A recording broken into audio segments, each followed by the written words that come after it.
A new fallout today from the Supreme Court's decision to uphold the core of the president's health care law. Democrats celebrating the decision, but the polls show that Americans remain opposed to this law. And Republicans are vowing to repeal and replace it. Here's Governor Mitt Romney yesterday. I disagree with the Supreme Court's decision, and I agree with the dissent.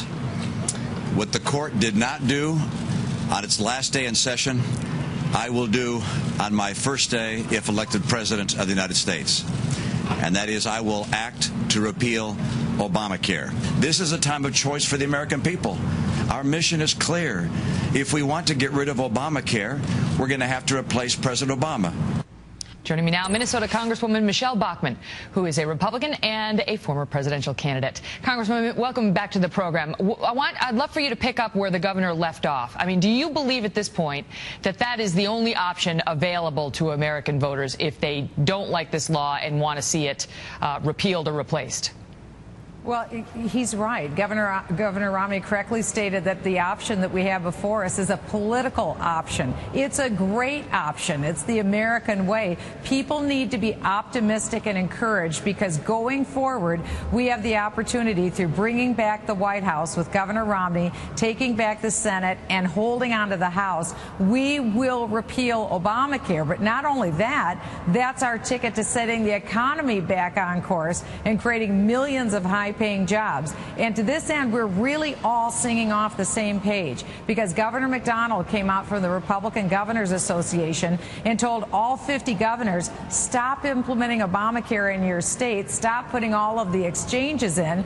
Senator Jim DeMint and myself and Jim Jordan have a long list of senators and House members are on a joint letter urging all 50 governors, all 50 legislatures, don't spend any more money putting these health exchanges in. We're going to repeal all of this and actually address the true problem in health care, which is cost. That's very interesting. Bring down the cost. So if the governors follow this, then the Supreme Court ruling may not be as impactful as we thought. If the governors say, exactly. I'm actually not doing anything until November.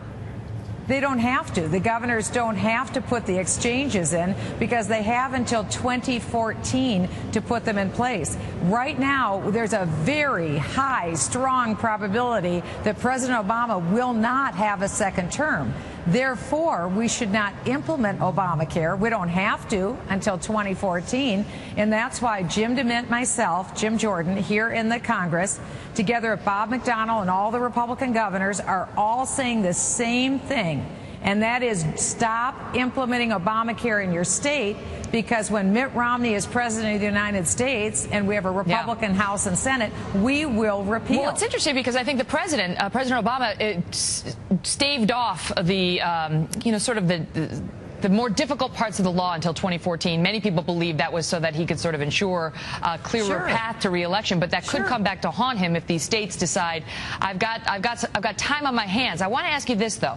Understandably, if the Republicans win back control of the Senate, certainly by 60 votes, but even by 51, according to most analyses, and control the House and control the White House, they could do a lot to repeal this law. But what if they don't win back control of the Senate? And what if all they do is put a Republican president in the White House? What could a President Romney do in the face of a democratically controlled Senate? Well, there's a lot he can do, from appointments to reform. There's a lot that he can do. The law, unfortunately, would remain the law of the land. But I think you'd see a lot of pressure because we also know that millions of jobs will be lost under Obamacare. That's not something I think a President Romney would want to see. And so he'll try executive measures within the departments. But we simply have to win the Senate. And again, we don't have to win 60 votes. We need to have 50 votes plus one because the health care bill passed on what's known as reconciliation. It only passed with 51 votes in the Senate. So that's what we need to repeal it. And don't let anyone tell you that we need 60 votes. We don't. And we need 51 in the Senate. Yesterday was obviously a victory for the president on a constitutional basis because the mandate was upheld as constitutional. That's right. Do you think that it is a political victory? There is a lot of opining on whether this actually could be fraught with some peril for the president politically on a go-forward basis. Well, I think politically this was a very tough decision on many different levels.